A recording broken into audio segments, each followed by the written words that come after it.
Thank you very much. I'd like to call the meeting to order this morning and acknowledge that we are in Treaty 1 territory, the home and traditional lands of the Anishinaabe, Ojibwe, Inuit, Cree, and Dakota peoples, and in the national homeland of the Red River Métis. Our drinking water comes from Shoal Lake 40 First Nation in Treaty 3 territory. My name is Brent McIntyre, and I'll be chairing the meeting today. With me in the boardroom is Gail Anderson, a panel member, and Kent Seelan is zooming in. Our assessor today is Nathan Kupfer, and our secretary is Stephen Lund. To the Zoom participants of the hearing, please note you are placed in the waiting room until your property is called upon. When it is your turn, you will be admitted into the meeting. Kindly follow along on the City of Winnipeg's Border Revision YouTube channel for the hearing process. Once the host admits you into the hearing, please close or mute your YouTube player. You will then be permitted to speak with respect to your property. Once your hearing has concluded, you can leave the meeting. We will be hearing applications for revision of the assessment roll in accordance with the Municipal Assessment Act. The matters for which revision is requested have been described in each application, and we will limit discussion to those matters. The statements that are made at this hearing are sworn testimony, and anyone speaking to the matters must be sworn in. Be advised that comparisons of assessments of properties are not considered evidence of market value by the Board of Revision. The Board of Revision is appointed annually by Council and is independent of it and the City Administration. It makes its decisions on the basis of the evidence provided at this hearing and issues a written order that will be mailed to all parties as soon as possible. Please note that the Board's decisions with respect to an application may be appealed to the Manitoba Municipal Board if the matter pertains to assessed value or classification, or to the Court of King's Bench if the matter pertains to the application of exemptions from taxation. Should you wish to appeal, information on how to do so will be included with the Board's order. With respect to the hearing process, I will confirm the points of appeal with your property to be addressed, with each applicant following the swearing in. We will then have the assessor's testimony followed by questions that the applicant may have, and then the applicant's testimony followed by questions. Each side will have an opportunity to summarize if they wish. Once all the evidence about an application has been brought forward, the applicant may leave. The process will repeat for each item on the docket today. The session will close after all the applications have been heard, and the Board will deliberate in private and make its decisions. You will receive the Board's decision by registered mail as soon as possible. As information, all public hearings are live streamed, recorded, and will be part of the public record. We will be hearing items 1 through 8 on our docket today. Mr. Lund, please confirm the assessors and the applicant's testimony. Thank you. Mr. Assessor, please state your full name. Nathan Kupfer. Do you affirm that the evidence you're about to give at this hearing is the truth, the whole truth, and nothing but the truth? I do. Thank you. And Mr. Opportunity Scan. Do you affirm that the evidence you're about to give at this hearing is the truth, the whole truth, and nothing but the truth? I do. Thank you. You may be seated. Thank you. The first item on the docket is 181 Higgins Avenue, and this goes out to both parties. Is there any preliminary issues on this property? Nathan? I have none. Trevor? No. Thank you. Nathan, you can proceed with your presentation. This is file number 22-3602. Roll number 130960245000. Street address 181 Higgins Avenue. This is a partially owner-occupied property. It's owned by the Negan Inn Center. That's how it's operated, to the best of my knowledge. The building was originally constructed in 1911. Of course, it's had some work done to it over the years. The leasable area we have on file here is 81,894 square feet, spread out over 4 stories, and a modeled assessment of $2,952,000, which we'll be recommending today. Page 2 of my brief shows that we have no recent sales, unfortunately, for the property to use here. It shows a front-facing view. It's quite a nice building. Page 3 of my brief shows the overhead, so you can kind of get a look at the shape of the property, how everything lays out there. I've selected some rent comparables for you as well to review. It's not a lot that I would say is directly applicable here, so we're kind of pulling from all over, with a minimum and maximum here between about $6.75 and $21. This building, of course, being quite a bit older than most of our comparables, would fall towards the low end of that spectrum. Page 4 of my brief has our modeled income workup, listing the leasable area and the rent at $5.71 a foot. Vacancy is being afforded at 15%. I think largely due to the advanced age of the building, as well as the number of units that it's broken up into. Expenses, non-recoverable expenses, our standard model of 3% is being applied. Shortfall of $8 a foot and a relatively high capitalization rate, again, given the, I think, advanced age of the building, is being assigned here at 9.7%. So this stream and the next stream, the breakdown here is really just between class and liability. It's all part of the same building. They're both C2 OFD premises. So I believe the same or very close to the same rent is being, one's at $5.71, the other's at $5.69, which I think is just a factor of the model calculating it slightly differently based on the size. But the vacancy, the expenses, the capitalization rate, all the other parameters are the same. Page 6 of my brief shows the two streams together. As you can see, we have the classifications here between 40E and 40S. That's why it's broken down the way it is. But the estimated market value, when you add both streams together, again, given almost the same parameters, is $2,952,000. Page 7 of my brief has our standard capitalization rate table. Continuing to scroll down to page 9 and 10 and 11, the income and expense mailer is included. They do list some figures for us. The INE is a little bit, some of the information is conflating. They list the leases as being gross leases on the main lease page here, and then check off net leases further down. Some of the spaces are being rented out as zero rent, so I think that's partially the owner-occupied spaces there coming into play. But I've included it all for you to review. Scrolling down to the bottom, they filled out their COVID questionnaire, described it as having some moderate impact for them. So you can imagine it's a big building, lots of different tenants, some people moving in and out. But I don't really have any further notes on that. So at this time, like I said, we'll be recommending that 2023 assessment of $2,952,000. Thank you. Thank you very much. Trevor, any questions? I have no questions. Gail, any questions? Just in regards to the breakdown of the two different classifications, the liability, if you can explain to me what is in each part, like why they're broken down that way? Well, a review would have been done. I think it was done some time ago, allotting the valuations based on what's allowable. The Municipal Assessment Act under what's fully exempt from taxation and what's only school exempt from taxation. Those are two different codes there are indicating. And then that value breakdown again combined gives us our value of $2,952,000. Okay, so the review would look at who's in the tenancy agreements? It would look at the square footage of the building and of the land as well. I think generally regarding exemptions, there are maximums that are allowable in terms of the land size. So I think that's probably the limitation that would have been applied here. I can't speak specifically to how it was done. Okay, thank you. That's all my questions. Thank you. Kent? My questions have been answered, Mr. Chair. Thank you. And I have no questions. Thank you. Trevor, I see you have no brief submitted. Yes, we're just looking to confirm the assessment. Okay. Gail, do you have any questions? My question is, why are you seeking to confirm the assessment? Well, I'm acting on behalf of another agent, and that was my instruction. Okay, thank you. That's all my questions. Kent, any questions? No questions, Mr. Chair. And I have no questions. So that concludes the first property. The next one on the docket is 1850 Main Street. Any issues, both parties? No issues. Harold? No, I guess not. Okay. Okay, Nathan, you can proceed with your presentation. This is file number 22-3621, roll number 11021269.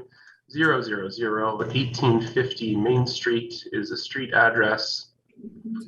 This is again a commercial office building, only 2 stories, but it does have a leasable area of 13,592 square feet, so a pretty big footprint. It was constructed in 1975, and we have a 2023 modeled assessment of $2,403,000 being applied, which I'll be recommending at this time. Going to page 2 of the brief, you can see the sale history as well as a front-facing photo. So there is a post-reference sale for this property. I apologize for not blacking it out. These things are just generally included on the briefs unless we manually go in and remove them. And I didn't have the time to do that for the briefs that were submitted today. So that's So for the purpose of this hearing, you're removing it, correct?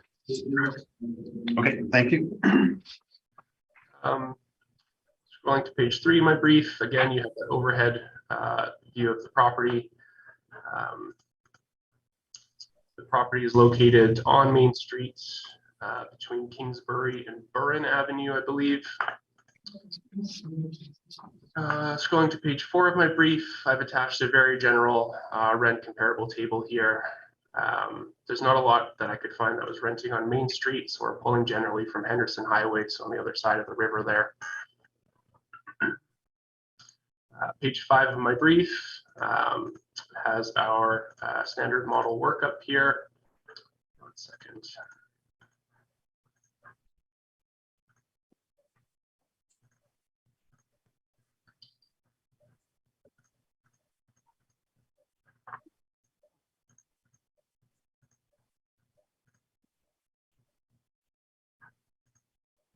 Just having a bit of a connection issue here, 1 moment.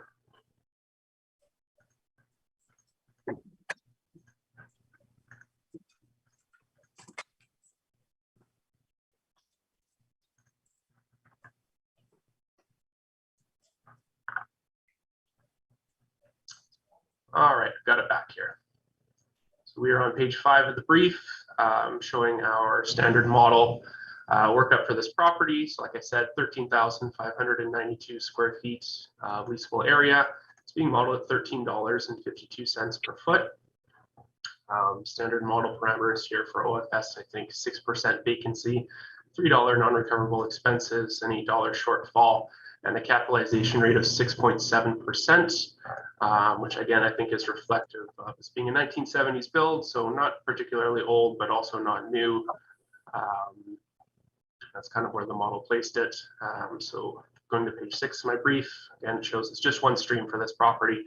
So that is deriving a modeled value using the income approach of $2,403,000.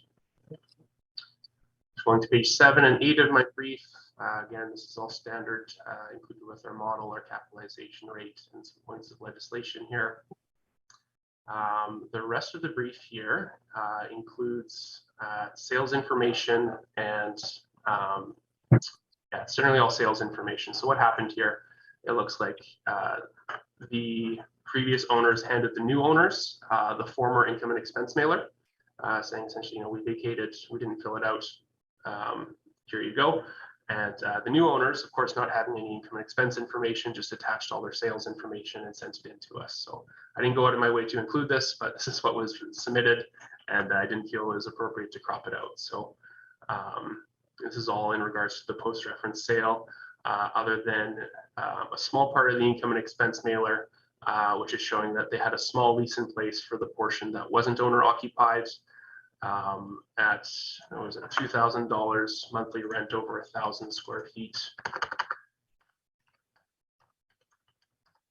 So that would be at $24 a foot, and they don't indicate if that's a gross or a net lease or anything like that. So it's not very reliable information. We can't really use what was being rented for this property, so we're going to turn to our market information. So based on all of that, like I said, I am recommending our model value being maintained today at $2,403,000. Thank you. Thank you. Trevor, any questions?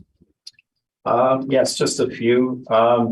So just looking at the first page of your brief there. So the subject property is an OFS built in 1975?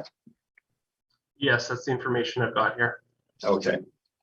And the sale history that you referred to on the second page, if we look at the addenda, the information is there as well, offer to purchase, etc., indicating the purchase price. So I gather there's been some research done on the sale. Yeah, it seems like they offered the information to us, like I said, attached with the income and expense mailer, which is great. The other process we have is to send them what we refer to as a sales mailer, requesting that information. So we do seem to have all the information that we need about it. It's post-reference, so we can't use it for this assessment cycle, but it does appear to be an arm's length transaction. Okay, and yeah, those, well, just quickly, I'll jump to page 4 just ever so briefly. I imagine you probably had the same difficulty that I did in finding lease rates for office space on Main Street. Yeah, I couldn't find much. Okay, so we're essentially looking at Henderson Highway as far as comparables.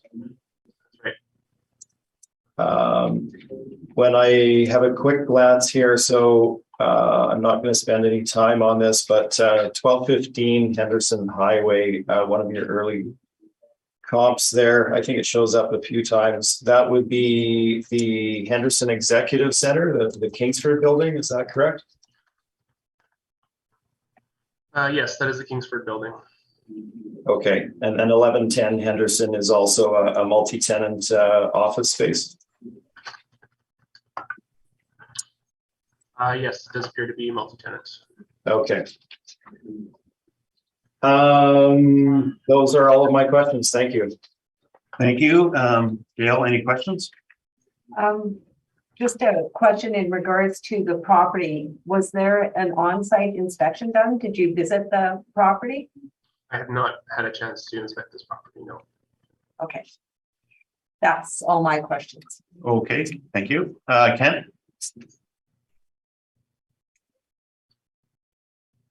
Oh, he's muted. Sorry, no questions, Mr. Chair. Thank you. And I have no questions. So Trevor, you can proceed with your presentation. Okay, thank you, Mr. Chair. So subject property we're dealing with is 1850 Main Street. It was formerly the Fairview Health Center, I believe it was called, owner-occupied medical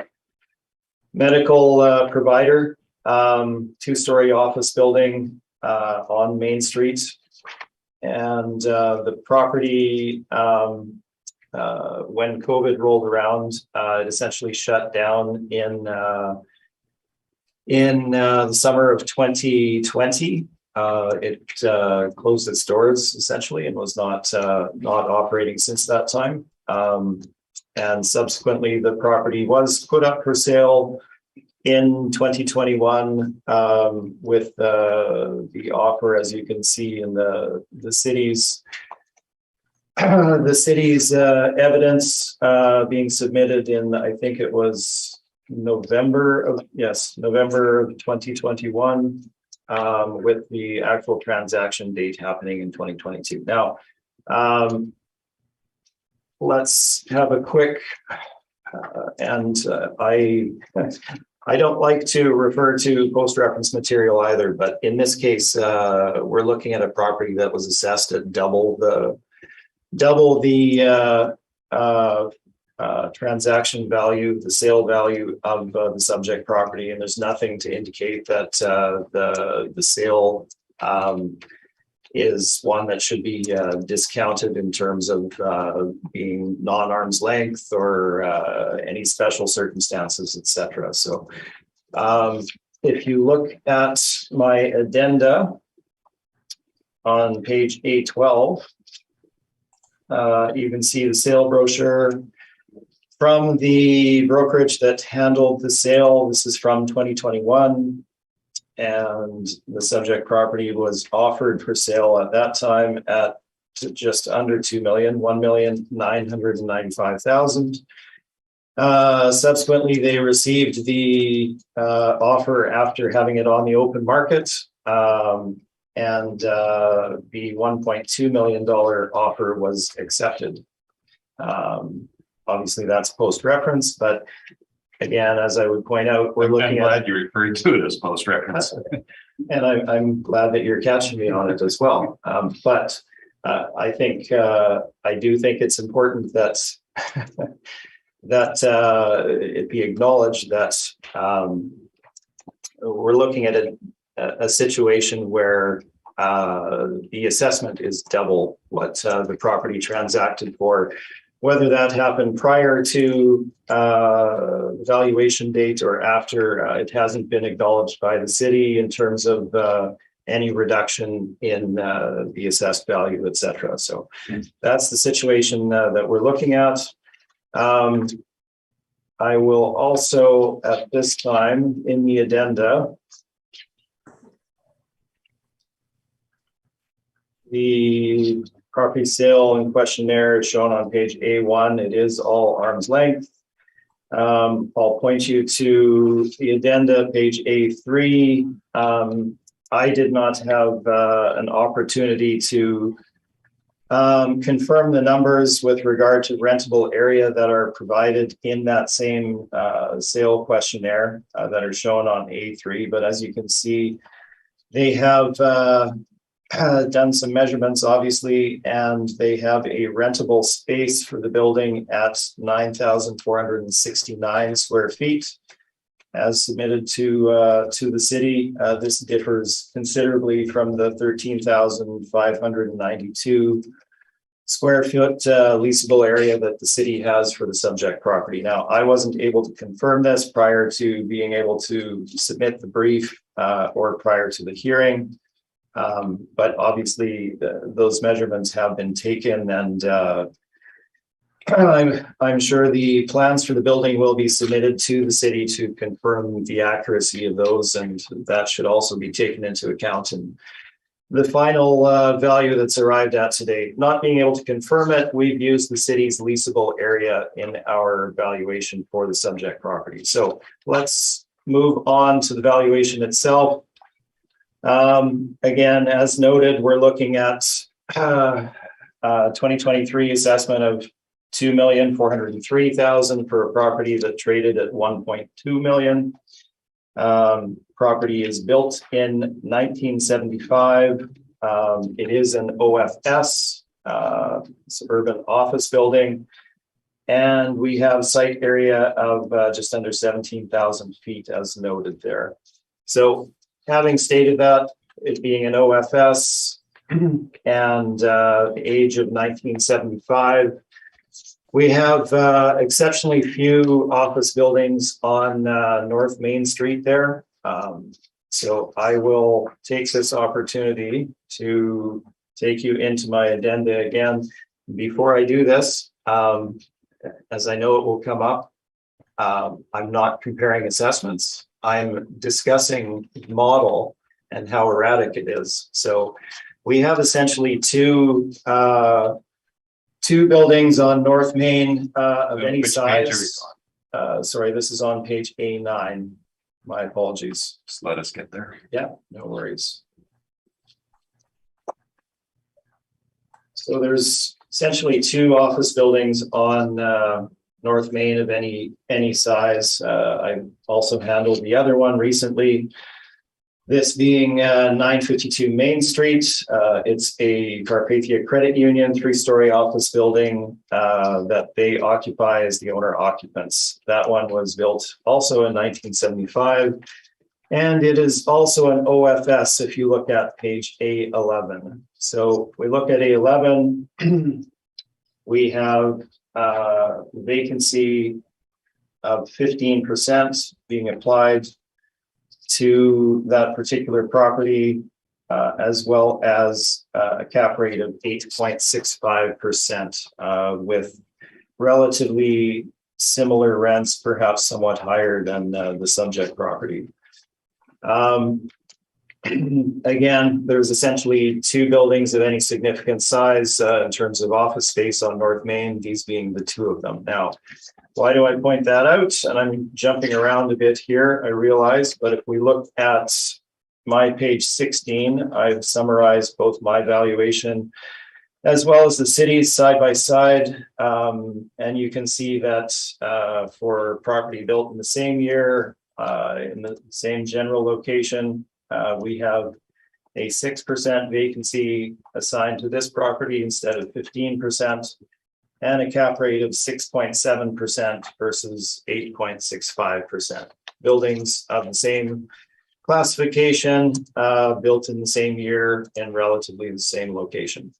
So let's jump back and we can go through valuation itself. So looking at page number 4, we have some exterior photos of the property, as you can see.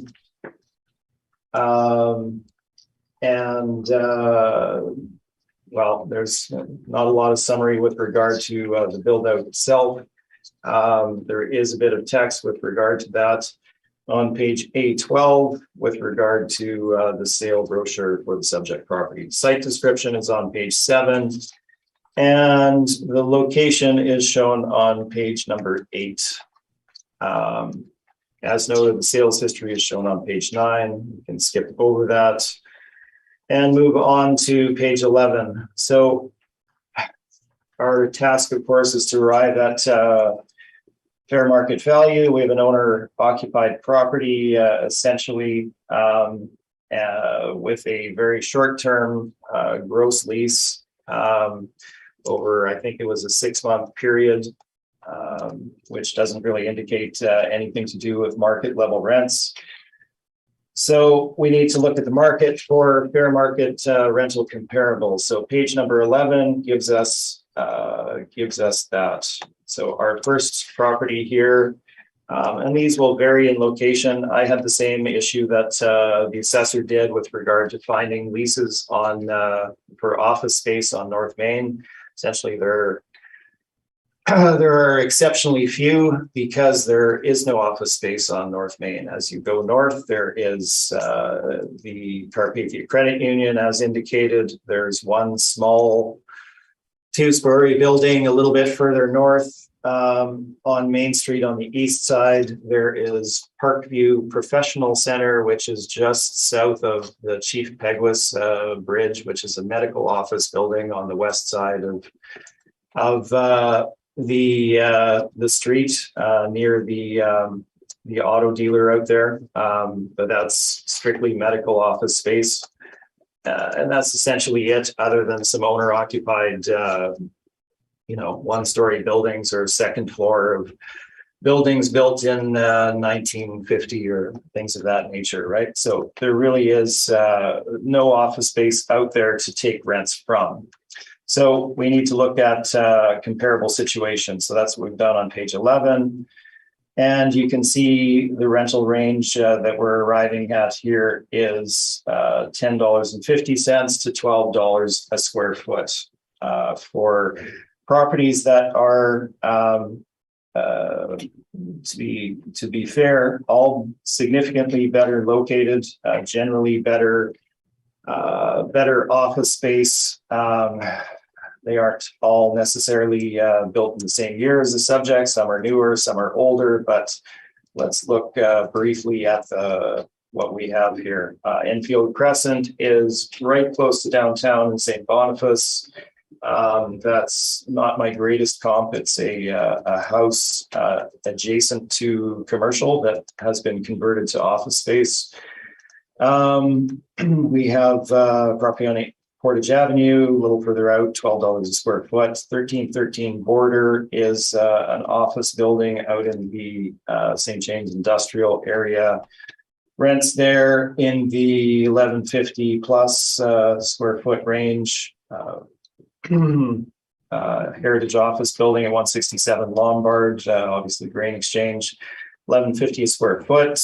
428 Portage is the power building adjacent to the Hudson Bay building, $11 a square foot there. 379 Broadway is a traditional office building on the north side of Broadway, just to the east of the government complex there. 2021 lease for 3,000 square feet at $11. So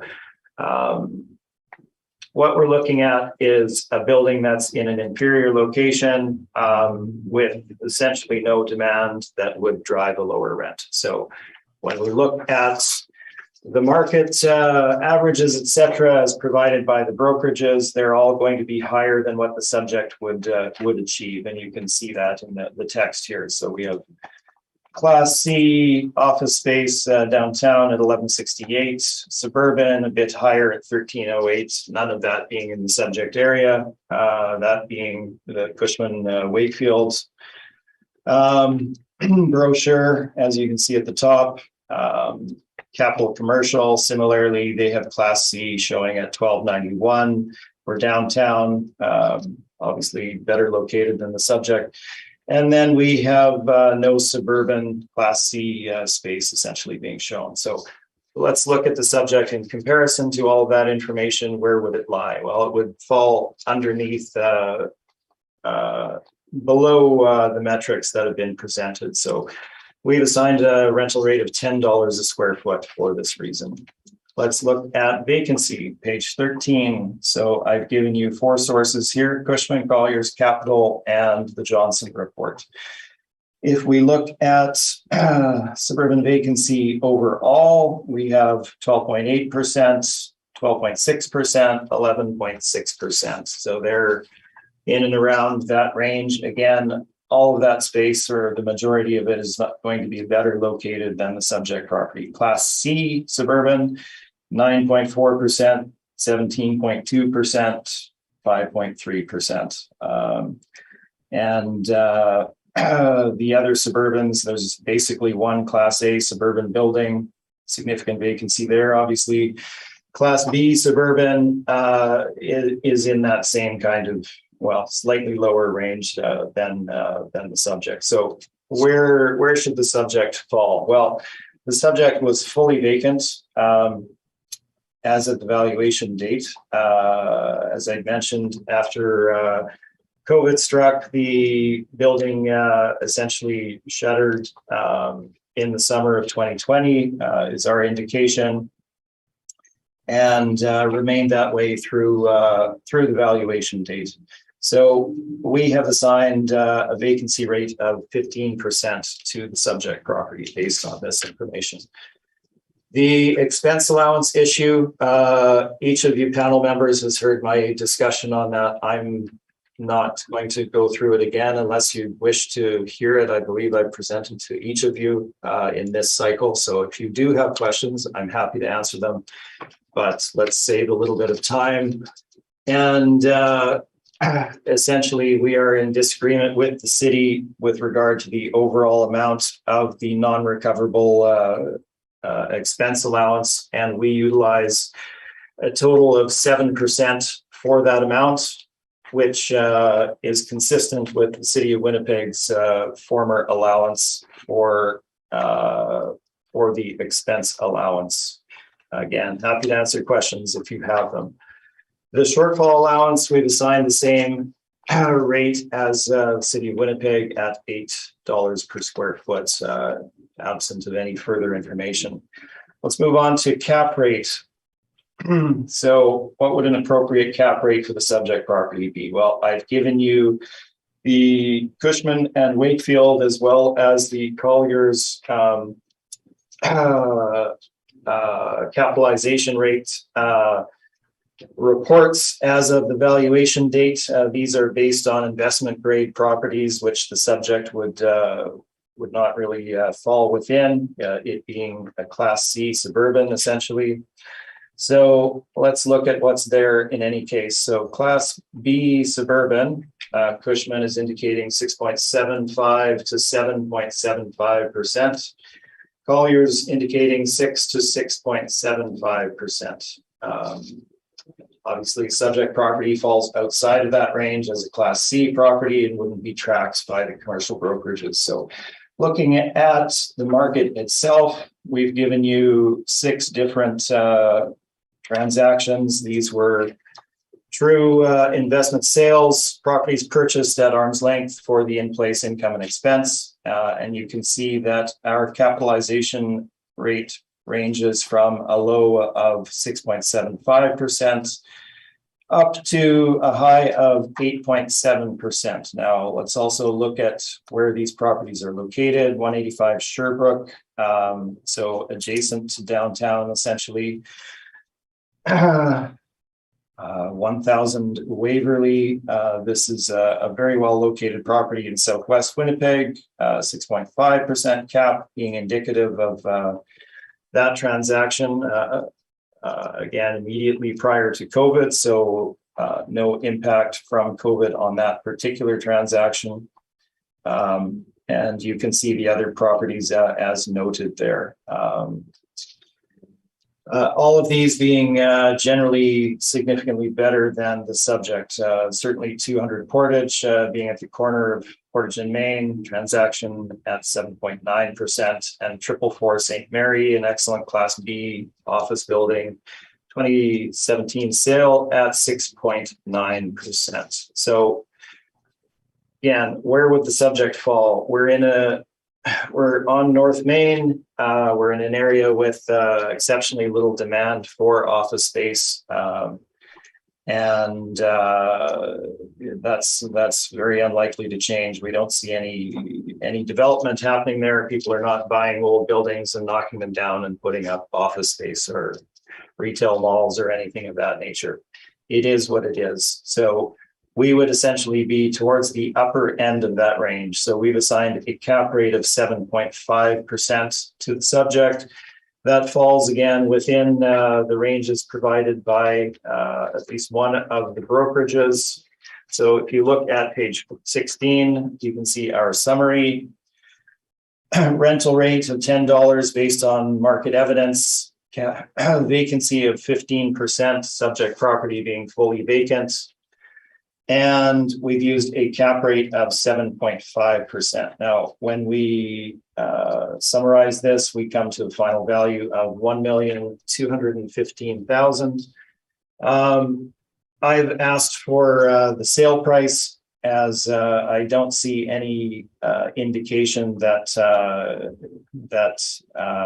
there is anything offside about that sale. It was an arm's length transaction. It was appropriately marketed on the open market for an extended period of time. There was no special financing or anything of that nature. So we are looking for a value of 1.2 million. If you're not in agreement with that, certainly the valuation supports that level as well. I think the addenda we've already spoken about, so I am happy to answer any questions. Thank you very much. Nathan, any questions? Just a couple, thank you. The income and expense mailers that we both have in our briefs here do not indicate that it was fully vacant. Like you said, they've ticked up partially owner occupied and then have a small area rented out. Are you able to clarify what they meant by that? Yes. So, and this was filled out, I believe, by the current owner? Is that correct? I believe it was, yes. Okay. So I think the partial owner occupant that they're talking about would be that short-term lease of on a gross lease basis. That is the only space that they were able to keep open during that time frame. Other than that, the building was entirely shut down. And this is from discussions with parties that were directly responsible for the transaction. So with the current owner. Okay. And do you know what the current usage of the building is with the owner? They are going to occupy a portion of the building themselves, is my understanding, or a good portion of the building. You're applying a 15% vacancy to a building that'll be largely owner occupied? No, I'm looking at the subject property as of the valuation date of April 1, 2021, and looking at the circumstances that the property was in at that time. I'm not looking at the property in the future. Okay, thank you. Thank you very much. Gail, any questions? A couple of questions. In regards to currently, have you been in to inspect the building? I have not, no. Okay, so is there anyone occupying it at this time? Just to be a bit repetitive of what Nathan's question is, I'm sorry, but are you aware, is anybody occupying any of it currently? Well, again, I myself have not had the opportunity to inspect the property, but my understanding is that the new owner intends to move into the building, and I'm unaware of whether they have yet. But again, that's all post-reference and is not really relevant to our time frame of April 1, 2021. That would be taken into account and captured in any valuation for the next assessment cycle. Thank you. I have a couple of more questions in regards to the business or the practice that was in there previously, offices, medical offices. Had their lease expired when they left? Like, was that a long-term lease that it had expired? No, they were an owner occupant. The building was owned and occupied, used by the medical center. Okay. Okay, and one more question in regards to your rental comparisons that you had provided. The properties that were provided, do they have a lot of parking similar to the property that we're looking at? Like, I look at 254 Edmonton, and that's, you know, downtown. I believe that it only has about 4 stalls associated with it, parking stalls. So I'm just wondering about the other comparators. Certainly. So let's look at that then. So 125 Enfield, it has parking at the rear of it, certainly adequate for it. 1818 Portage does have adequate parking for an office building. 1313 Border, it has significant parking associated with it. 1479 Buffalo, same thing. 167 Lombard is the grain exchange building. It's surrounded by parkades and surface parking. So 254 Edmonton would be the exception to that, as well as, I suppose you could say 428 Portage, other than it's located immediately beside the bay, which is connected to the parkade at North Portage, as well as the Bay Parkade, which was also there, right? So 379 Broadway has somewhat limited parking, and 106 Spurfield is a suburban office that would have very similar parking to the subject. So just to remind me again, how many parking spots are associated with the subject property? I could not tell you that, I'm afraid. Okay. Thank you. Thank you. Kent, any questions? Sure. My question is, I'll say prior to the reference date, was there just one tenant or was there more than one tenant? Well, my indication and the information in the city's sale brochure is that it was fully owner occupied as a medical center. So how, you know, whether each individual doctor had a share of the corp that owned it, I'm not really sure of those facts, but it was fully owner occupied was my understanding. So they may have charged, you know, themselves rent, obviously, to pay the mortgage, etc. But those are all in inadmissible. They're non-arm's length internal leases, book rents, essentially that don't mean anything. Okay, thank you. That's all my questions. And I have no questions, and that concludes this property. Thank you very much, Trevor, for coming in. Thank you.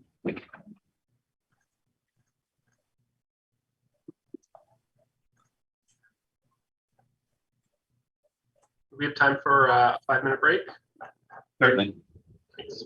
We'll recess for 5 minutes. Lyle is disconnecting.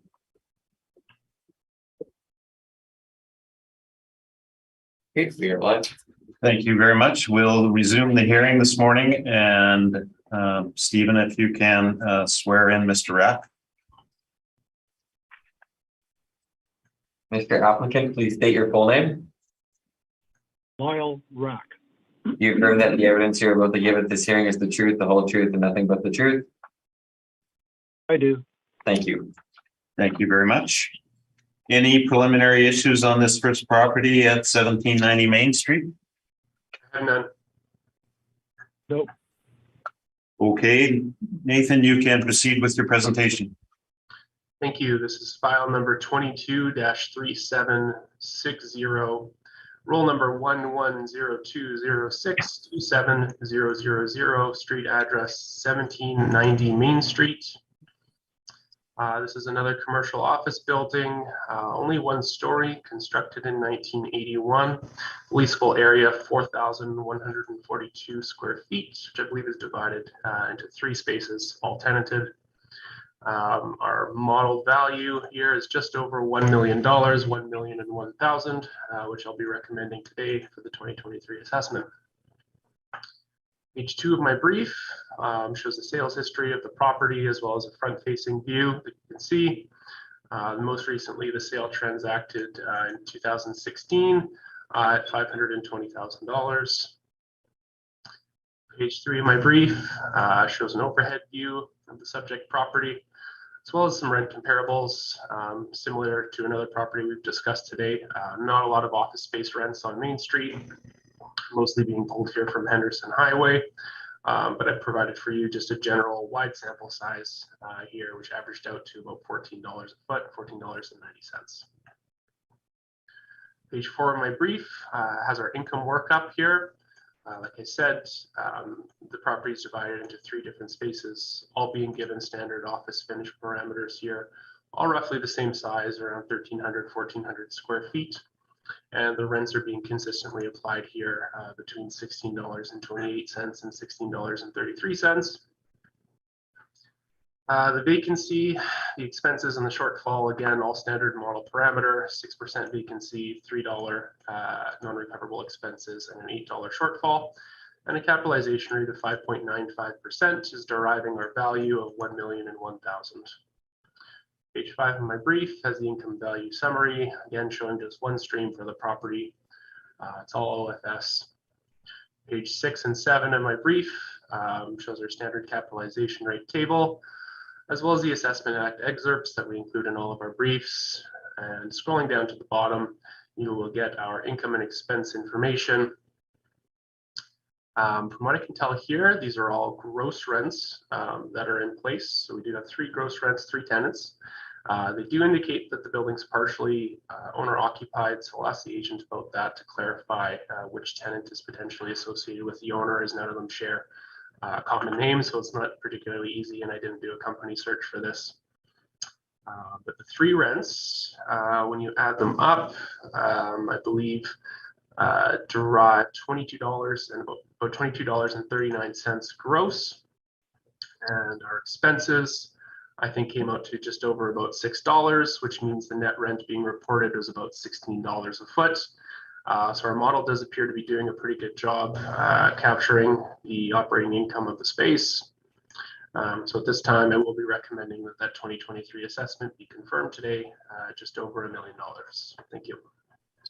Thank you. Lyle, any questions? Just on page 6 for your cap rate study. I'm looking at like the suburban office B, which I believe this would be B for the quality. You're using 5.98 or 95. Would you agree that Colliers, CBRE, and Cushman Wakefield have a slightly higher cap rate than what you're using? I would agree that this is being modeled at the lower end of our cap rates, yes. Okay, those are all my questions, Mr. Chairman. Thank you. Gail, any questions? No, I have no questions. Thank you. Kent, No questions, Mr. Chair. thank you. And I have no questions. So Lyle, you can proceed with your presentation. Okay, Mr. Chairman, I think we can go down to page 2. And the only thing I'm disputing is the actual rent is about $15.75. The city's using about $16.29. I'm okay with that. The only dispute I have is with the cap rate. So if you look at the cap rates, you'll see on page 2 is the Cushman of Wakefield is basically 6.75 to 7.75. And then CBRE is like 7 to 7.5, and Colliers is 6 to 6.75. So if you average those out from the high end to the low end, you're getting 6.58 to 7.08. And I'm going to apply a cap rate of 6.5%. I know the assessor hasn't supplied any sales. I think that's more indicative of what the market is, and I'm actually below the average at the low end. So the last page there in 4, I'm going to use the department's rent, vacancy expenses, and shortfall, and adjusting the cap rate to the low end of the market studies. So I'm getting a value of $916,000, and that's my presentation, Mr. Chairman. Thank you very much. And Nathan, do you have any questions? I do, thank you. I just wanted clarification here, Lyle. Are any of these tenants associated with the owner because they have partially owner occupied checked off on their INE?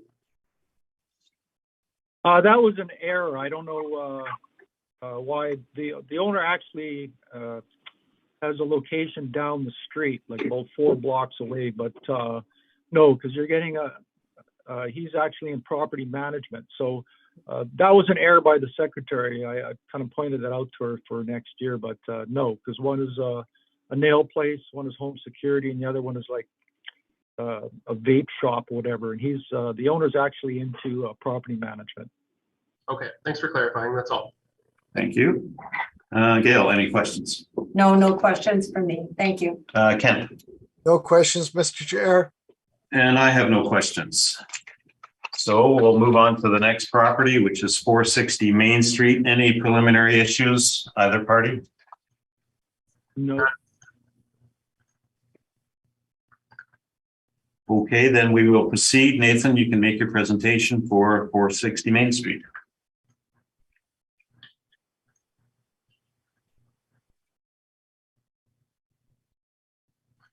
Okay, that is file number 22-3735, roll number 1306-0858000. Street address 460 Main Street.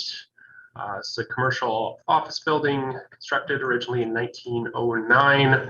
Leasable area of 13,319 square feet. Spread out over 4 floors, 4 stories, and a modeled assessment of $780,000 for 2023.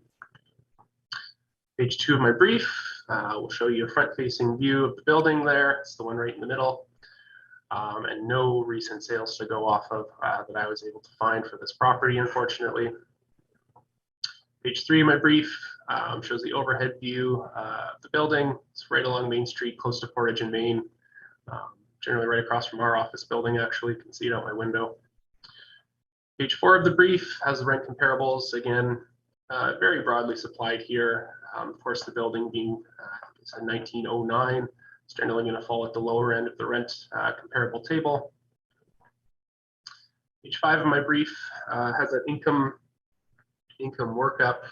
Again, we have accessible space throughout the building, as well as some of the basements being rented at about $1.50 a foot. If you were to add it up, 89,407 by 13,319. The average rent we're applying here is $6.71. All the other parameters here are modeled. All the parameters here are model driven.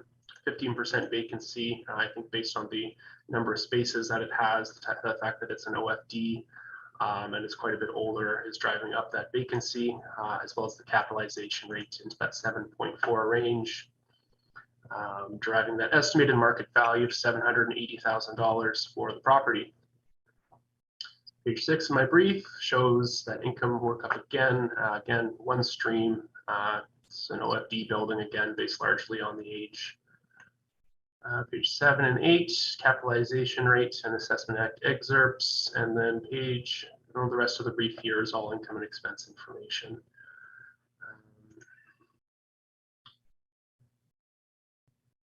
So again, like the last property that we discussed, I think our operating income or effective gross income is pretty close to what's being charged. It is partially owner occupied, so it's not an exact science here, and there's also quite a few vacancies in the building. So again, it's kind of tough to use that to derive what the site-specific income is. But at this time, I am going to recommend that model assessment of $780,000 be confirmed today. Thank you. Thank you very much. And Lyle, any questions? Yes, obviously I don't think you'd inspect the building at this time. We had an assessor in once before to go over the areas and took pictures. Did you happen to see anything in your file about that? I didn't know. Okay, that's my only question. Okay, thank you. Gail, any questions? No, I have no questions. Thank you. Kent? Just for clarification, if we go to page 2, the building we're talking about, is that next to the Woodbine Hotel? It is, yes. Is there parking with this building? If you go to page 3, you can see the overhead view, and there is no parking that I'm aware of for the building. The property next to it, yeah, no parking available for the building, and it's right on Main Street there. So you'd be looking at downtown parking. Thank you. That's all my questions, Mr. Chair. Thank you, and I have no questions. So Lyle, you can proceed with your presentation. Okay, Mr. Chairman. Page 1, you can see the exterior of the building. You can see the entrance on page 1, 2. You can see some more pictures of the building and the dance studio you entered from outside. So the only thing in question here is the area. So there is no basement, leasable basement space. We had an assessor in, I can't remember, probably 4 or 5 years ago, and we were talking about space. Basically, as you see, which would be at the bottom of page 3, all the areas and the tenants. That'd be page 4. And then the valuation worked up. Basically, the only thing in question that I have today is the area. So if you see all the units, the area is actually added to 12,904 square feet. If you continue on, so that basically at that 12,904 square feet, using all the department's parameters, the value of the building would be $755,000. So if you go to the income and expense mailers, you'll see that for 2020, the secretary added up the space wrong. She's been doing it for years. I brought that up to her. I don't know why she hasn't changed it, but anyway, so you're looking at page 4, 2020 came out to 12,904. 2019, it came to 12,905. In 2018, it came to 12,905. If you add up what's actually listed. So I'm suggesting that we change the area to 12,904. It's only 1 square foot. And using the city's parameters, I'm getting, again, 755,000 rounded. And that's my presentation, Mr. Chairman. Thank you very much. Nathan, any questions? Yes, please. I didn't get a chance to go back and read the notes on this one, Lyle. So you're just clarifying that's the basement space that you're saying should be removed. That would be what, 538 square feet? That's correct. And the owner has gone around and measured all the spaces because some of them have had the hardwood floors redone and some painting. This goes back a few years ago. I mean, this goes back to 2017 and earlier, but unfortunately they didn't send income and expense mailers in for 2016 and 2017 at the time, and they were penalized for that. But the space is approximately 12,904 square feet. Great, that's my only question. Thank you. Thank you. Gail, any questions? No, I have no questions. Thank you. Kent? No questions, Mr. Chair. And I have no questions. So that concludes this property. The next one on the docket is 138 Portage Avenue. Any issues with this one? I have no issues. I have no issues. Okay, Nathan, you can present. And I understand there's a recommendation on this one.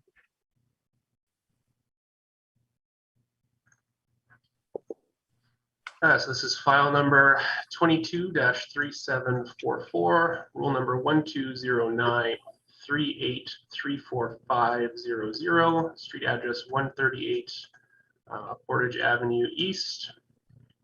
It's a commercial office building, 7 stories, constructed in 1909. So again, we're dealing with an older building here. Leasable area of 45,772 square feet spread out over that area. And we have a modeled assessment of 3,270,000. However, I'm recommending a reduction to 1,884,000 based on, well, quite a bit of information about the property, which we'll get into. Page 2 of my brief has an overhead view of the building, as well as the sales history. Again, I didn't get into it, so I apologize for not removing the post-reference sale information here. This one, it did transact in October 2021, and there was another transaction in July of 2016, as you can see. Page 3 of my brief has the front-facing view of the building. And page 4 of my brief has a general rent comparable table, similar to what I've been providing today. There are some rents that would be somewhat more applicable here, as this is kind of closer to Portage and Main, not off north at Main Street like some of the other buildings that we've been dealing with today.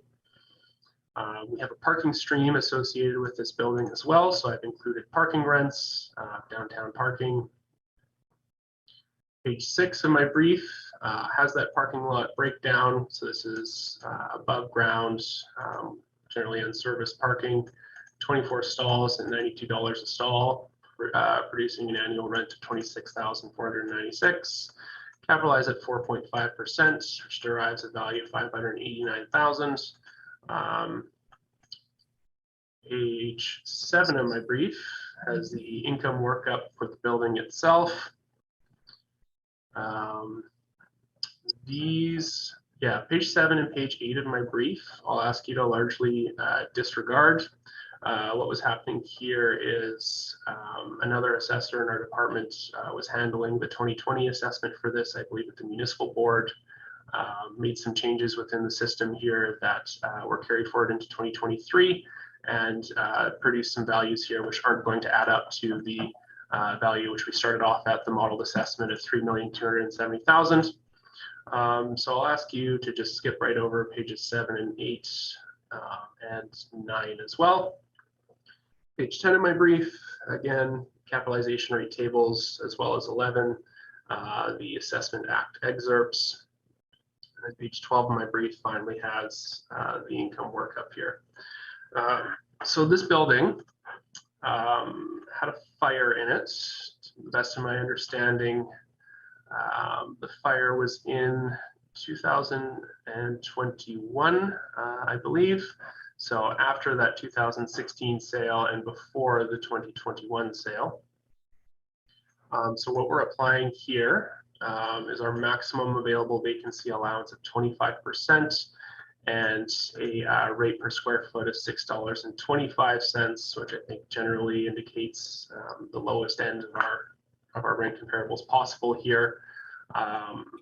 Expenses and shortfall are all standard models. I applied a capitalization rate of 9%, and then I added the above ground parking stalls just at the standard modeled rate here, as I don't think the damage to the building would affect the availability of the parking revenue. So when you combine those two things together, I came up with 1,884,000, which I feel like fits fairly well with the property. So that's what I'm recommending today. Yeah, that's all. Thank you. Thank you. And Lyle, do you have any questions? No, I'll accept the recommendation. That was my next question. Okay, thank you very much. Dale, do you have any questions? No, I have no questions. Thank you. And Ken? No, I have no questions, Mr. Chair. And I have no questions, so that concludes that property. Next one on the docket is 217 McDermott Avenue, and any preliminary issues on this property? I have no issues. No. Okay, Nathan, you can make your presentation.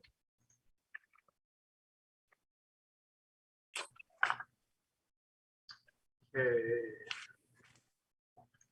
This is file number 22-3721, roll number 1306086200, street address 217 McDermott Avenue. This is another commercial office building, originally constructed in 1883 with an effective age of 1950.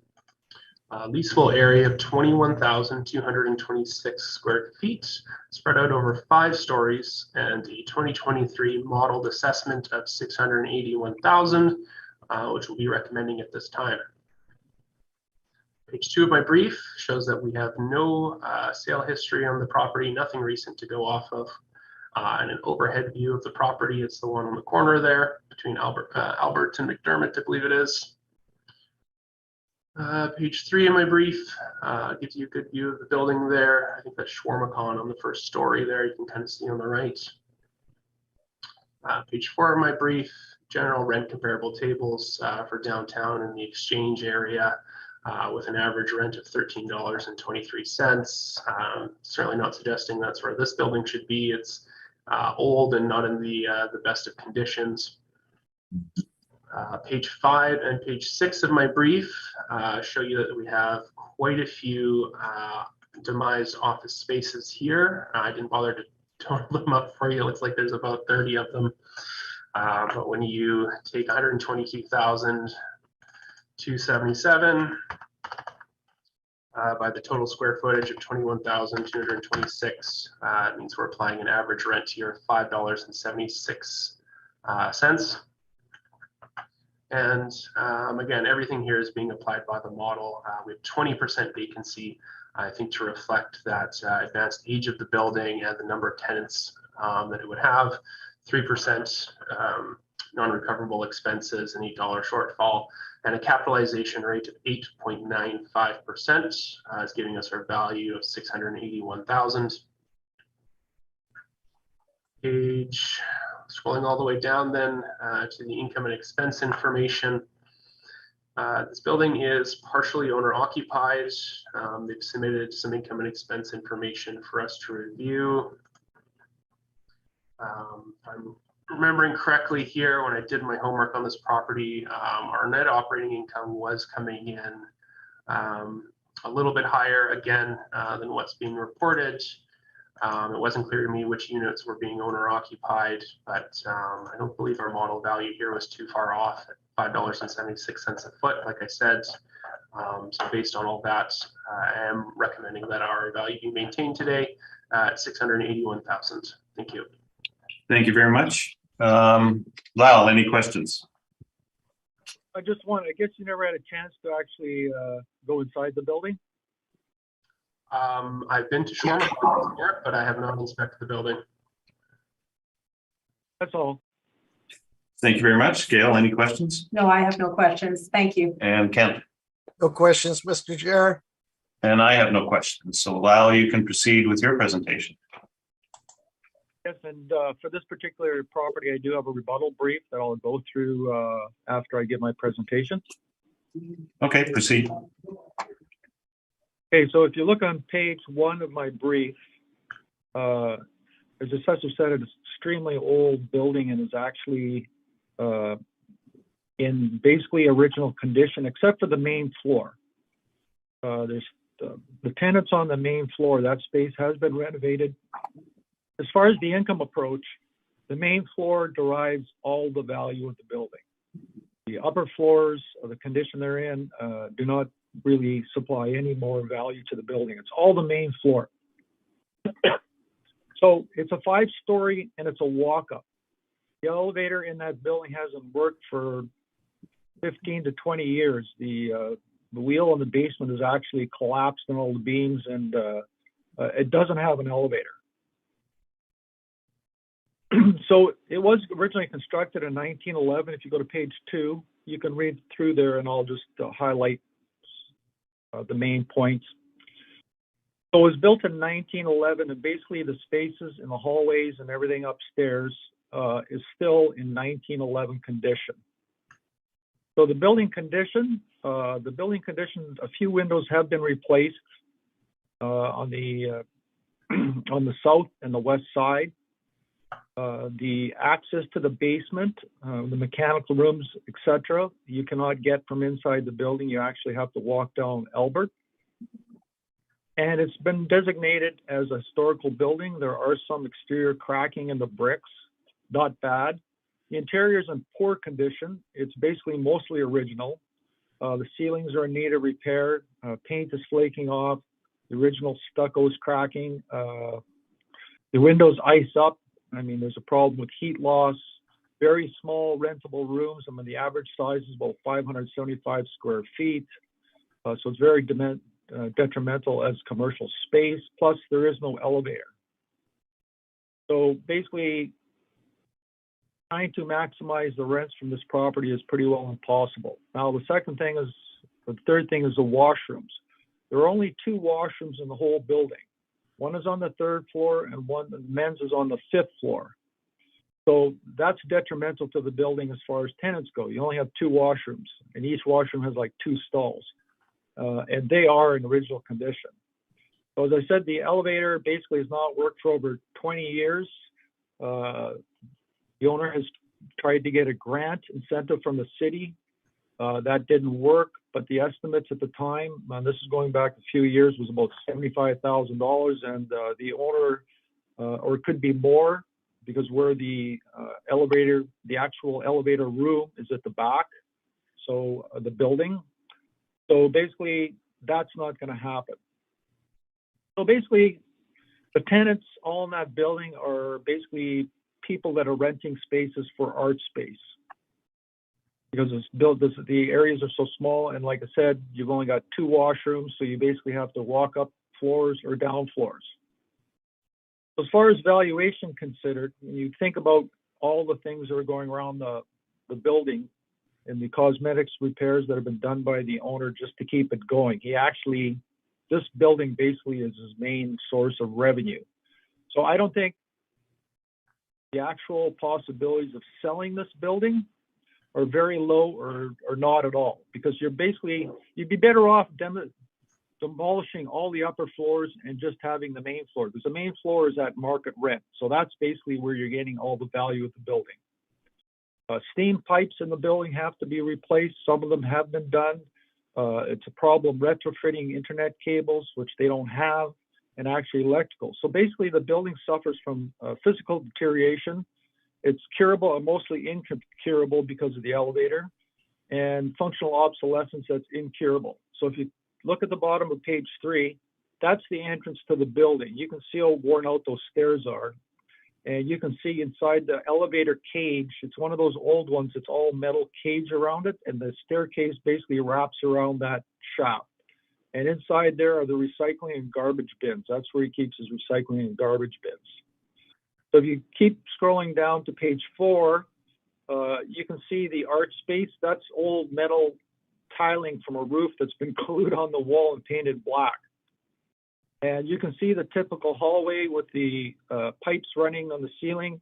And if you look by the door, you'll see when the owner has to put new electrical in, it's metal conduit that's mounted on the outside wall, because it's impossible to basically upgrade the old knob and tube. That's the only way to do it, is actually put the box on the outside of the wall and run it through that. So you don't see that in modern buildings. If you continue on, you can see what I mean by art space. So you can see some of the spaces there. And the space with the windows is actually on the side of the building and on the front. You can take a look at the condition of the windows, the ceiling. You can keep scrolling down. Page 5. Page 6 is the valuation. And if you go to page 7, you'll see the list of all the tenants.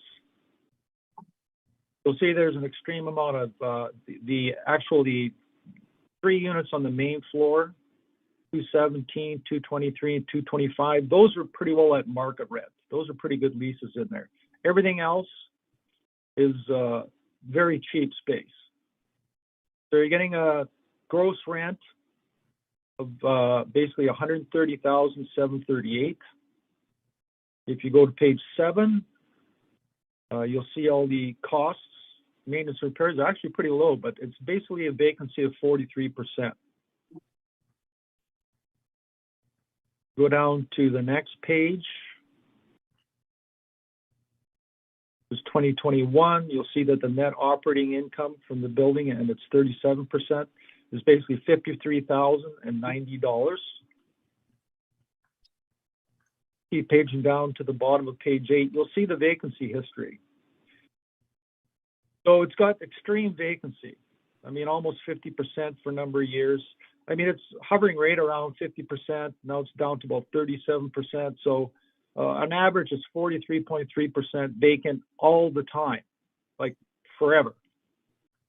So you'll see page 9, you'll see office from Colliers.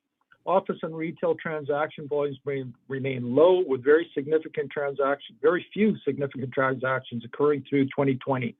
Vacancy for these property types will be what drives cap rates on a case-by-case building. So at this vacancy, high vacancy at 43.3%, 2020, the cap rate was 12%. Now the city has got it down to 8.95.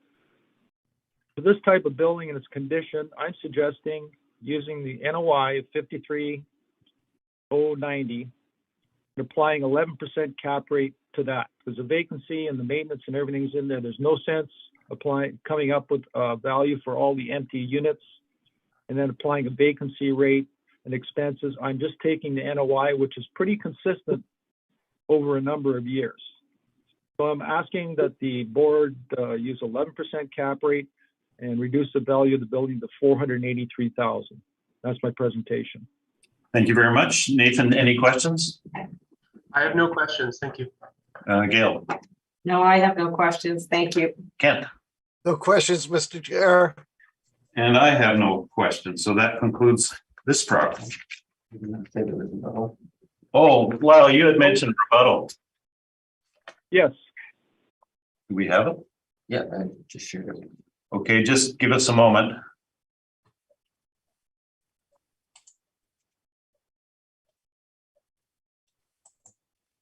It's right at the bottom of our list.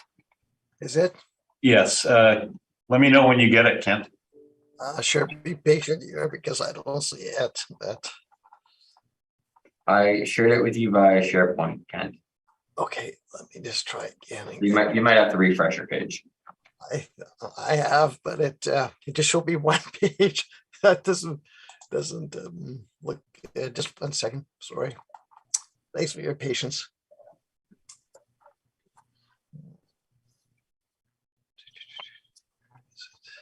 And Nathan, I assume you have it? I have, yes, I received it from Stephen.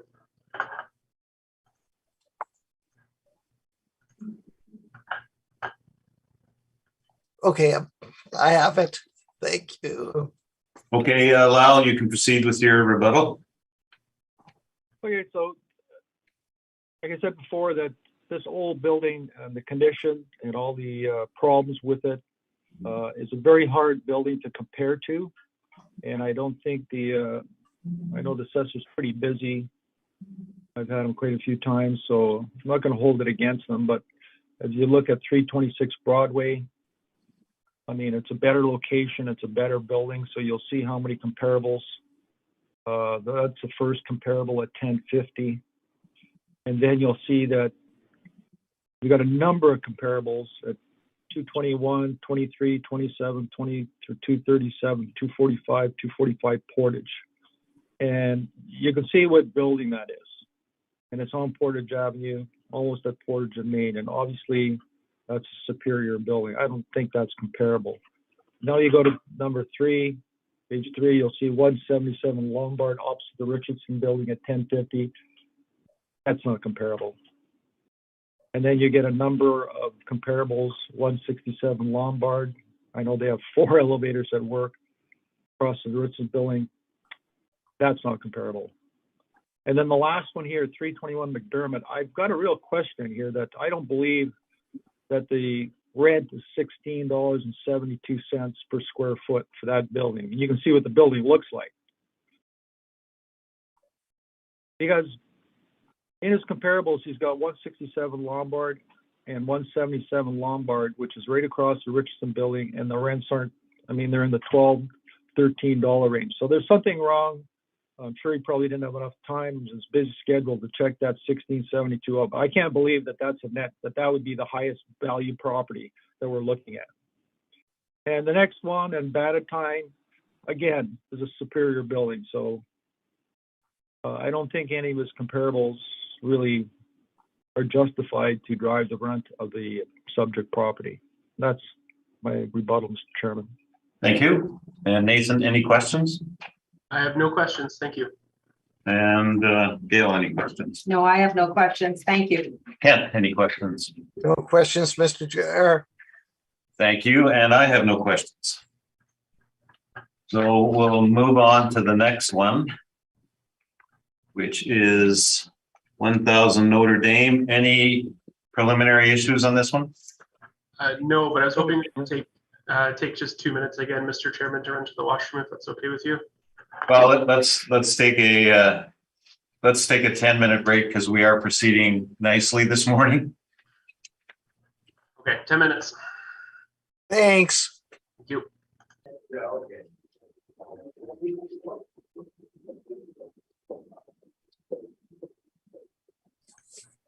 Okay, we're live.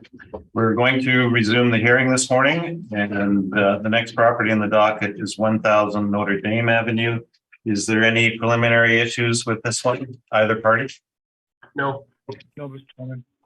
Thank you very much. And Nathan, you can proceed with your presentation.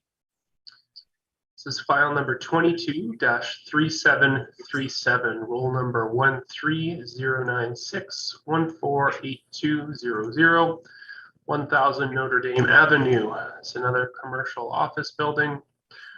This one is 2 stories with a leasable area of 11,500 square feet. It was constructed in 1964. We have no effective age applied to it, and a modeled assessment is being derived of $1,266,000, which I'll be recommending at this time.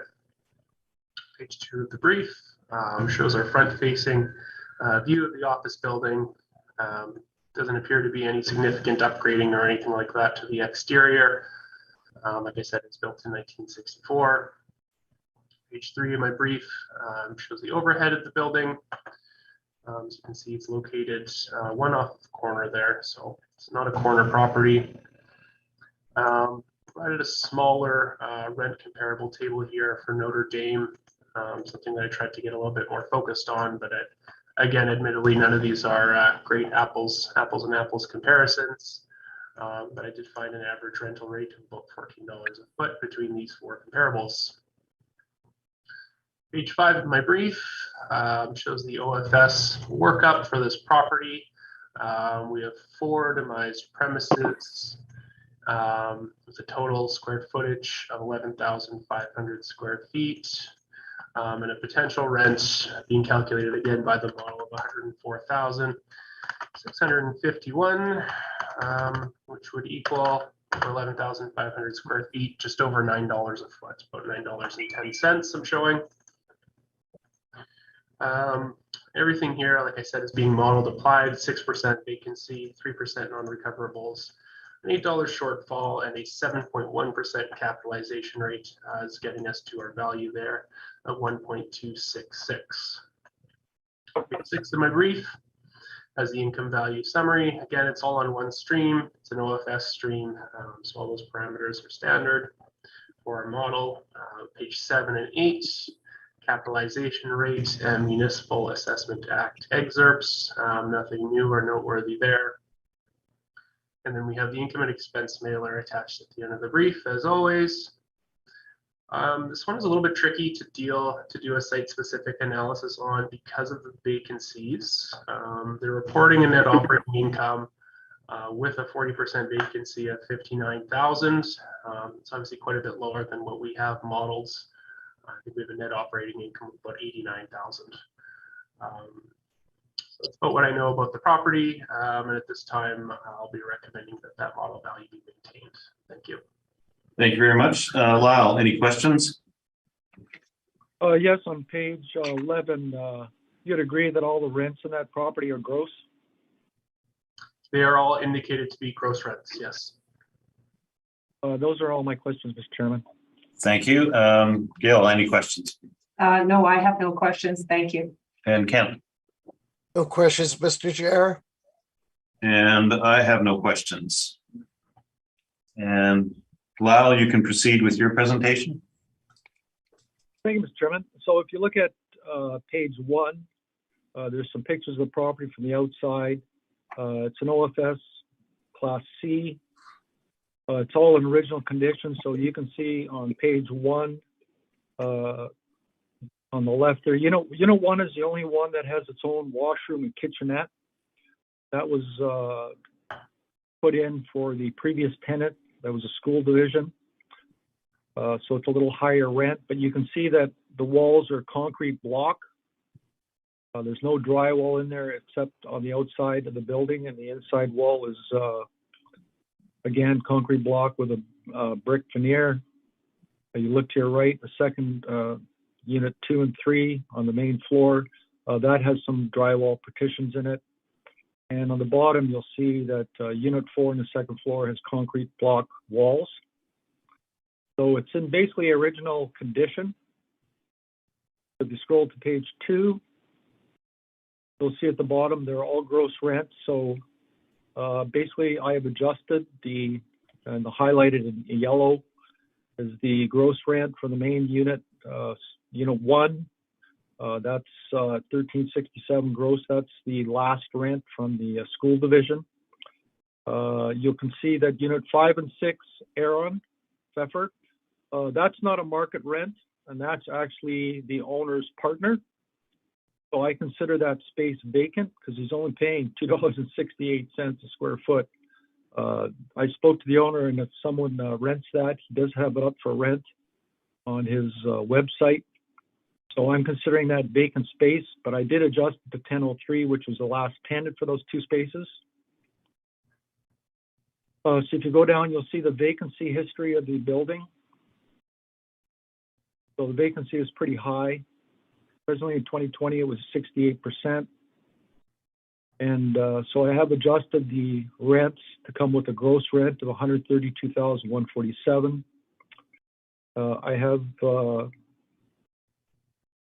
basically averaged out the operating expenses to $60,532 over a number of years. Those expenses include obviously the heat, light, utilities, everything. So I'm adjusting the rent and the vacancy.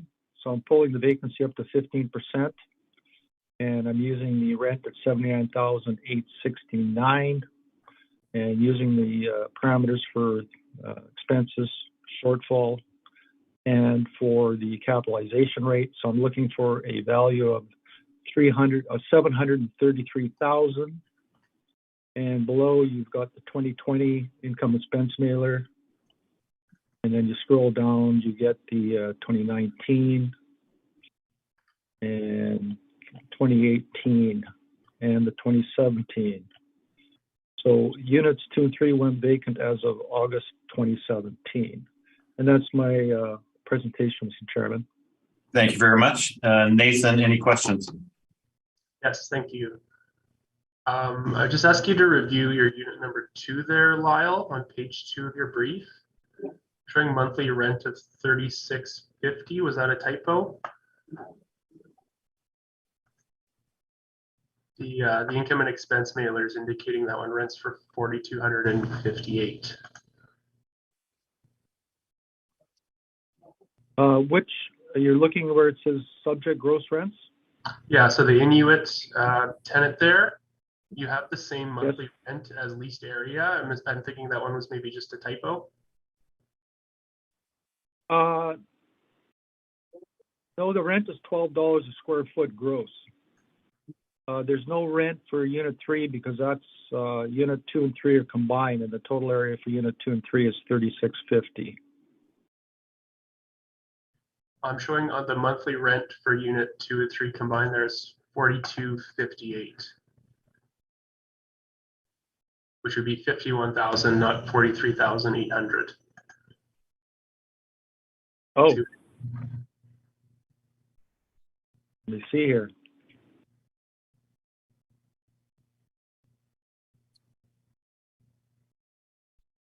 You are correct. Okay, so we would just adjust that up by about 6,000 then, because I came up with about 51,000 for that unit. Let me, I do have an automated sheet here. If you just give me Sure. 1 sec.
So I guess that'd be a 72.96 difference.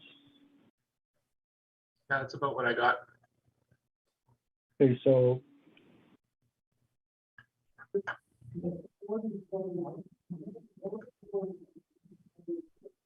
now the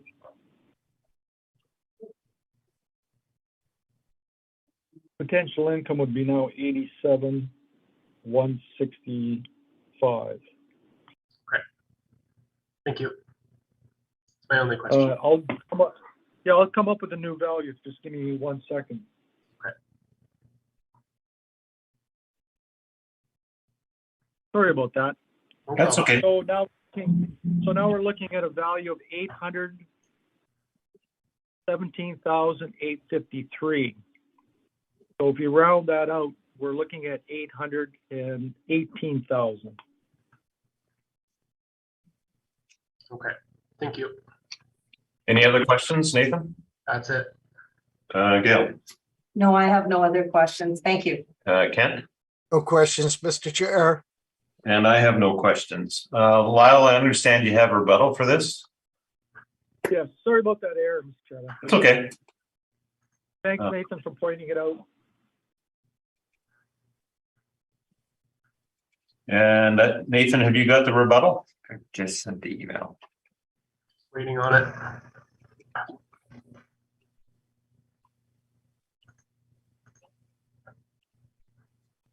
All is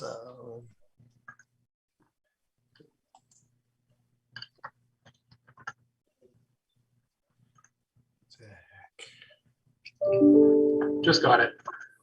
Okay. And Kent, have you got it?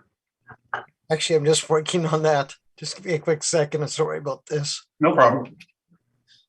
Gail, you got it? Yep. Thank you.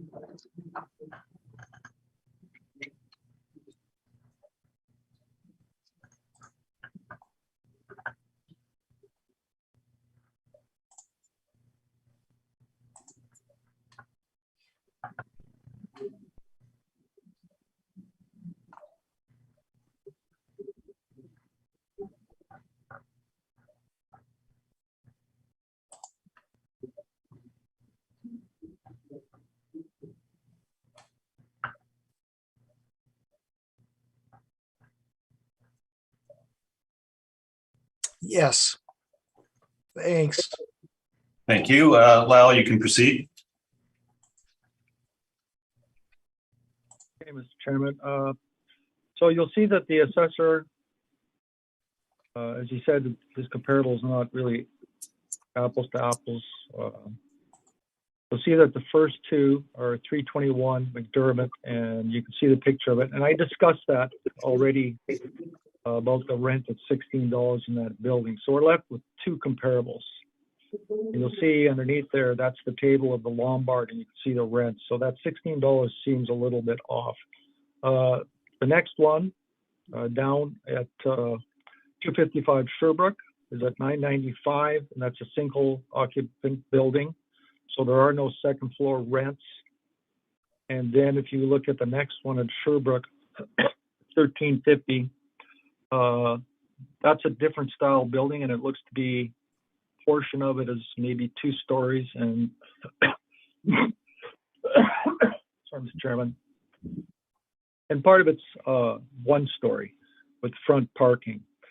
I think that's a little bit nicer building than the subject property.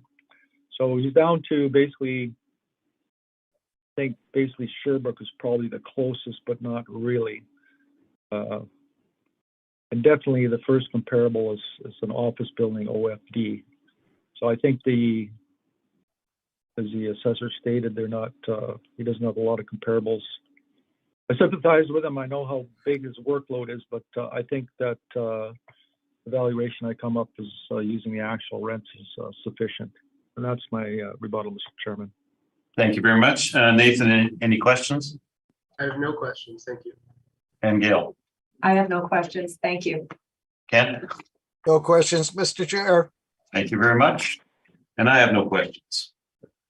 So the last property on the docket is 100 Adelaide Street.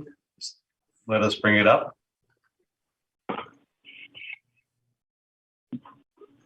Any preliminary issues for this property? No. Okay, thank you. Nathan, you can proceed.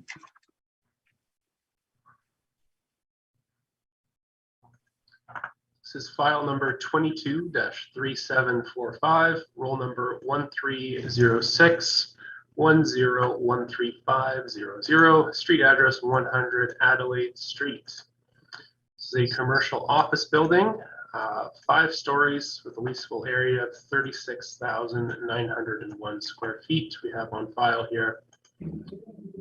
Producing a 2023 modeled assessment of $4,147,000, which I'll be recommending at this time. No sale history for the property, as you can see on page 2. You have a pretty good front-facing view of the building, so you can get a good idea of what we're discussing. Page 3 has that aerial, giving you a better idea of how it's situated.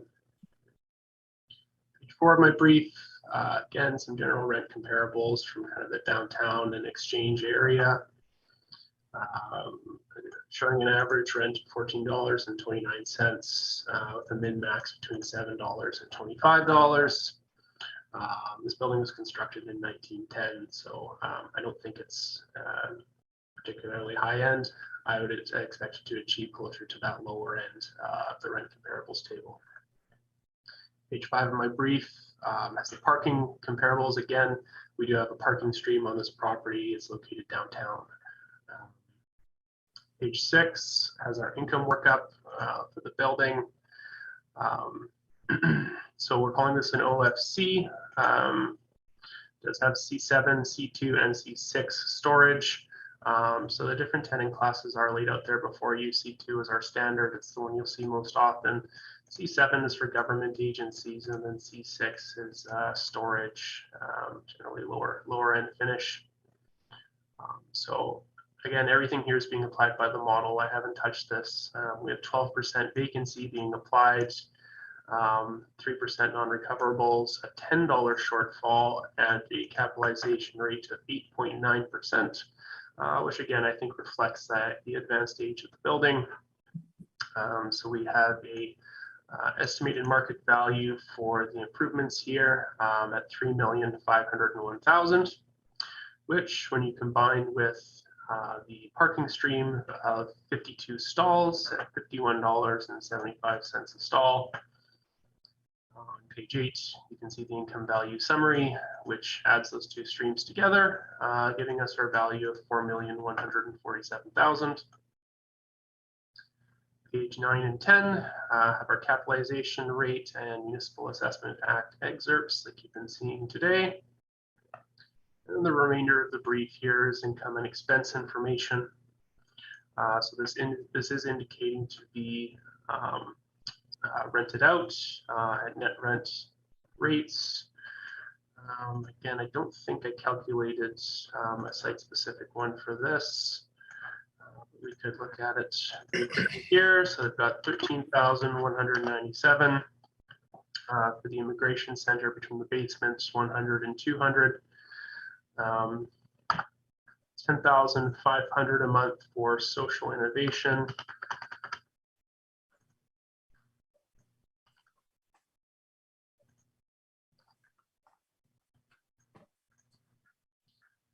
And then 5,512 for the 5th floor.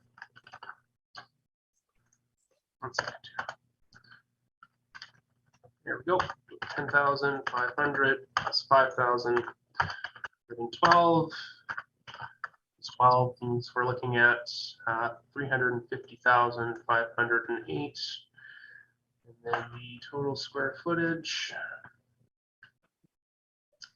36,900.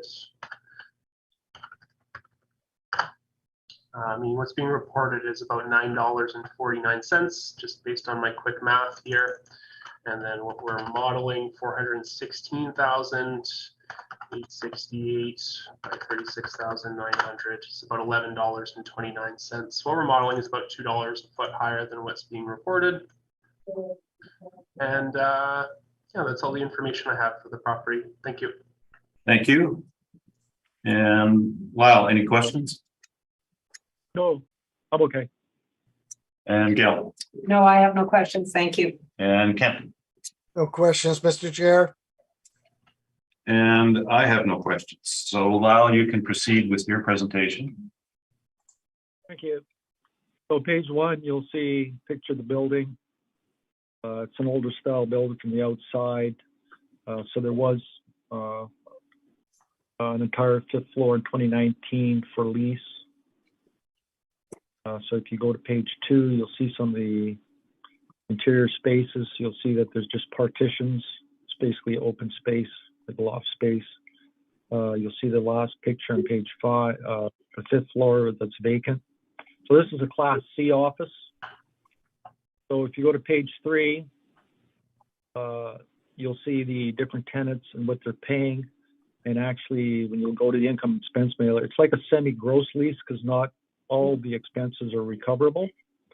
So if you look below, you'll see the total income is $350,508, and then they're getting for recoveries general $30,848, utilities and maintenance $66,650, and the tax is $86,181. So basically, you're getting a total rent of $534,187.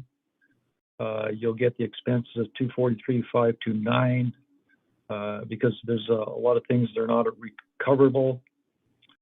That includes some utilities and that, like usually like the immigration center and those kind of companies, since they're government funded, like to pay a gross rent. The building is not separately metered. So basically, those are like semi-gross rents, and the recoverables are coming from mostly from social innovation on the 3rd and 4th. So if you come down, you'll see some. So you're getting basically net rent of about $855. So if you're looking at my comparables, and most are in a better location, they'll get these are assessors comparables for 143 Smith Avenue. So you're getting 65 Rory, smaller space, but you can see there's space in that building renting for $7, and it's a far superior building, better location. So page 5, this is a comparable 250 McDermott, which is just down the street. A little nicer building, probably the same. And in there, that's 16,676 square feet that's renting for $7.65. And then another set of comparables of 312 William is 2,389 square feet at $8. Page 6, you go down to page 7. These are from Johnson Report asking for 2020 to 2021. So 294 Portage, which is across from the hockey rink, forget what it's called. So they got, they're asking on the upper floors 11,340 square feet at $8. You keep going down, 338 Broadway is 26,220 square feet at $9. Second floor there is 388 Donald Street at $750. And then the final one is 290 Gary Street, 14,500 square feet at $825. So going down to the next page, page 9, you'll see that my average rents of those buildings, the assessors and the additional buildings I provided, the average rent is $791. So at $855, I think that's indicative of market for this particular property.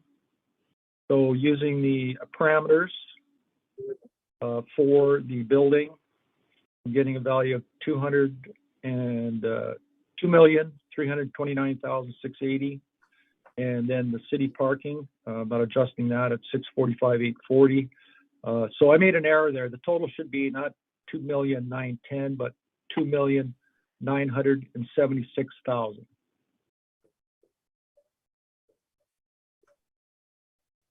And that's my presentation, Mr. Chairman. Oh, and the page 10, to come up with my expenses, I adjusted the management on the income expense mailer from $96,000. The owner basically uses that for income tax purposes. He draws a salary from it. So I reduced it to $17,525, and then I removed all the office supplies at $6,607 to zero. So that's how I came up my expenses of $243,529. That's my presentation, Mr. Chairman. Thank you. Nathan, any questions? I have no questions. Thank you. Gail? I have no questions. Thank you. Kent? No questions, Mr. Chair. And I have no questions. Thank you. And Lyle, I understand you have a rebuttal for this property? Correct. Okay, just let us bring it up.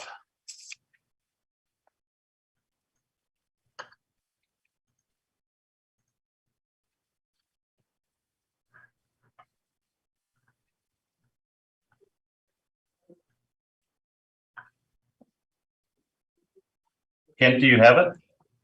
Just locating that. Yes. And Nathan, I assume you have it. Just received it, yes. Okay, thank you. Well, you can proceed. Okay, so page 1, you'll see the subject property is $855, and I have some comparables for that. Now the assessors comparables at 115 Bannatyne, there's 1 to 2150. There's actually a few others, I believe, but anyways, within that building, you're getting comparable 7 and comparable 12. Comparable 7 is $867. Comparable 12 is at $7. So that basically supports my value. 136 Market is a better location behind Pantages Theater. And you'll see he's got a number of comparables there. And number 8 is at $7 and number 10 is at $7. And then you get the 65 Rory Street, which is a better building. And you got 110 Princess Avenue, which are that rent at $25.12. It doesn't make any sense, as you've seen other comparables at 177 and 167 Lombard in the $13 range. So this must be, I'm assuming it must be a gross lease, because that's not a very nice building for $25.12. And that's my rebuttal, Mr. Chairman. Thank you very much. Nathan, any questions? I have no questions. Thank you. Gail, any questions? I have no questions. Thank you. Ken, any questions? No questions, Mr. Chair. Thank you very much. And I have no questions. So we have heard all of the items scheduled today, and this hearing is now adjourned. Thank you very much, everyone, and have a good day. Thank you all.